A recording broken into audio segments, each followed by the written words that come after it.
Welcome to Mr. Hutchings History, where the past comes alive. Let's dive into today's story. Okay, so you gave us this fascinating podcast episode to dig into about the civil rights movement.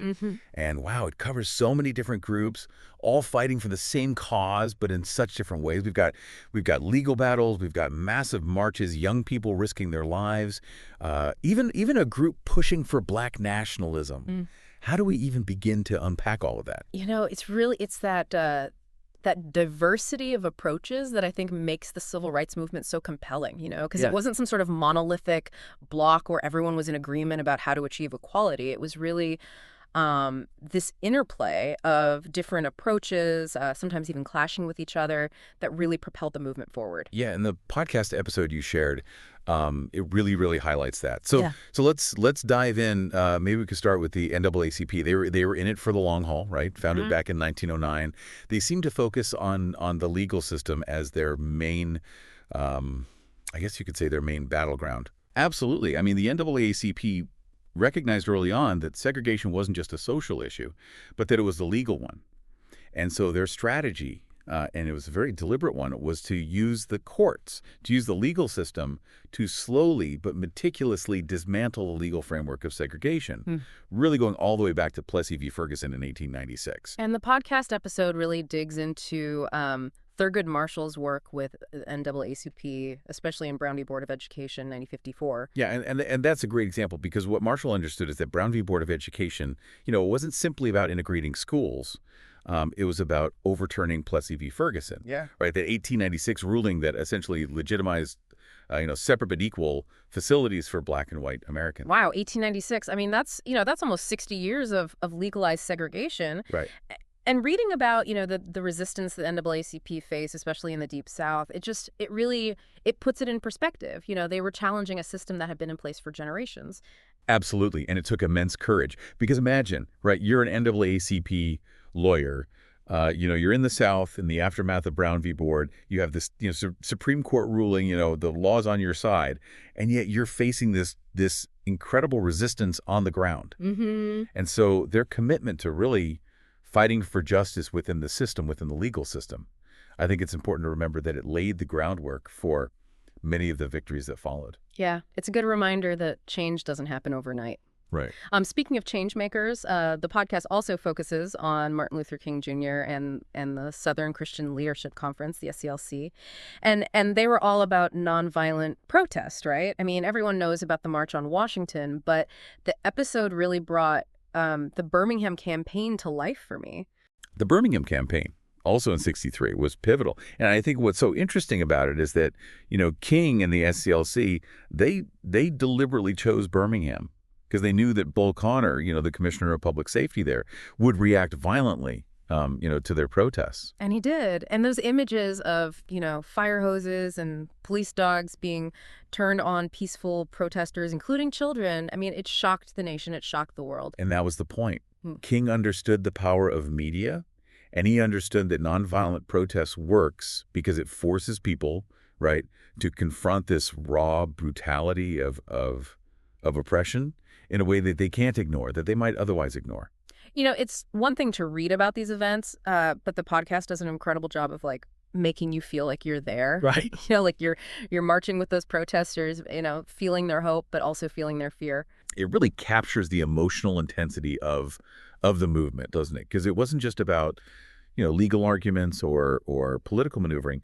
It was about people putting their lives on the line for this fundamental right to be treated with dignity and respect. Absolutely, yeah. And then there's the Student Nonviolent Coordinating Committee, SNCC, and they were even younger than the people we were talking about before, and even more willing to take risks. I mean, they were going to places like Mississippi where the resistance to integration was the absolute strongest. Yeah.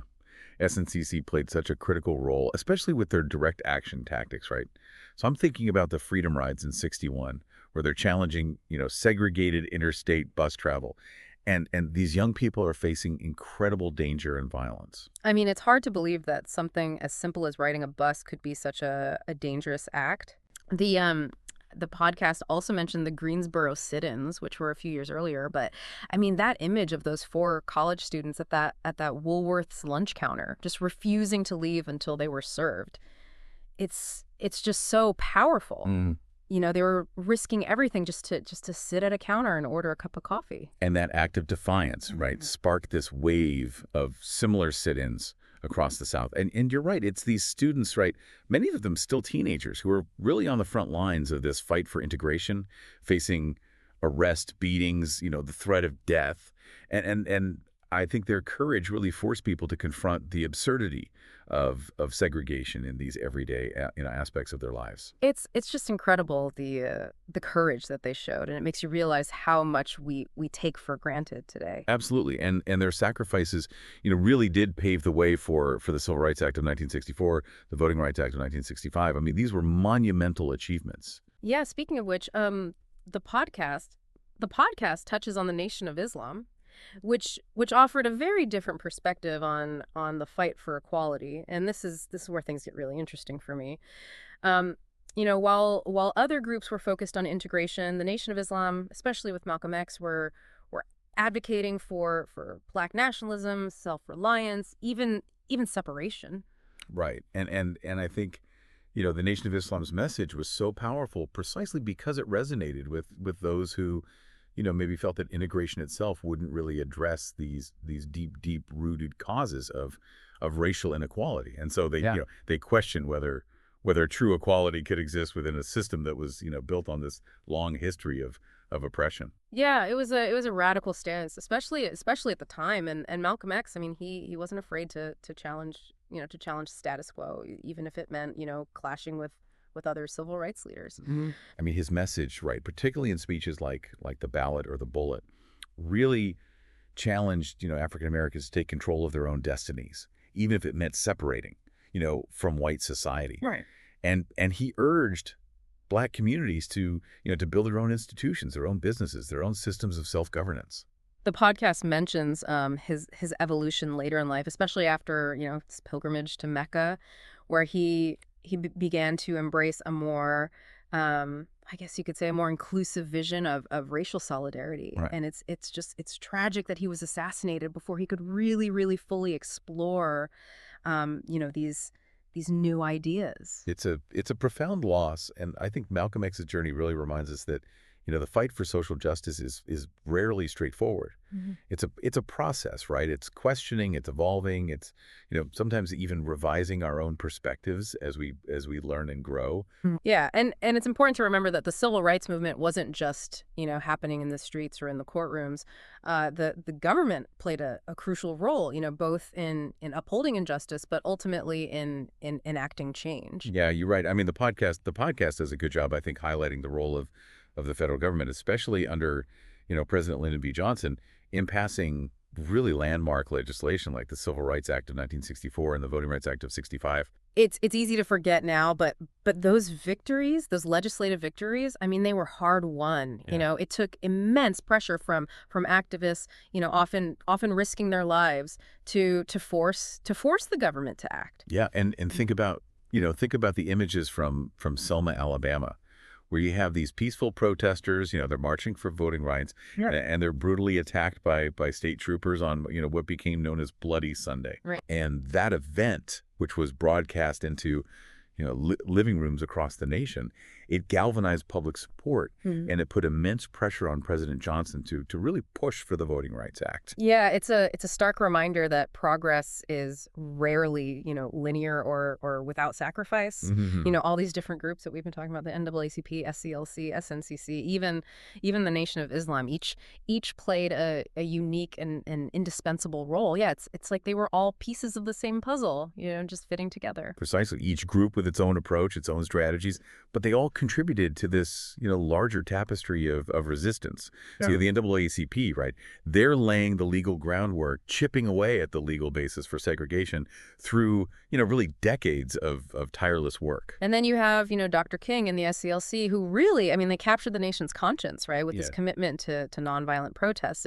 And those images, right, from Birmingham, from Selma, they forced people to confront, you know, the brutal reality of segregation. And let's not forget SNCC, right? These brave young people on the front lines, staging the sit-ins, riding those freedom buses, I mean, putting their bodies on the line day after day.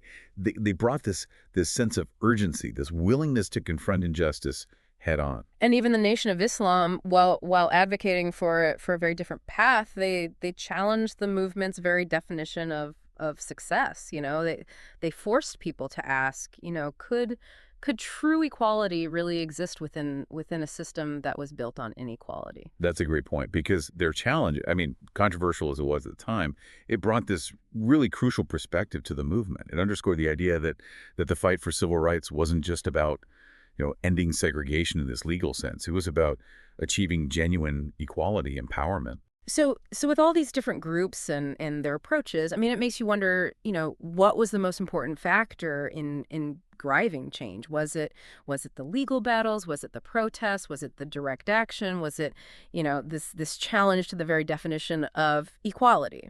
And that's really the question, isn't it, that the podcast poses. Mm-hmm. And perhaps, you know, perhaps it's not about choosing one. You know, perhaps it's about recognizing how each of these approaches, in its own way, forced America to really confront its own hypocrisy, right? So the NAACP's legal battles, you know, they expose the contradictions between these ideals that America claimed to stand for and the reality on the ground. Mm-hmm. And then you have, you know, King and the SCLC. They awakened the nation's conscience, right? Yeah. Showing the power of nonviolent resistance to really expose injustice. Mm-hmm. SNCC's direct action, you know, demanding immediate change, forcing society to confront, you know, the absurdity of segregation in everyday life. And the Nation of Islam, right, even in its more radical stance, challenged this notion of what true equality meant.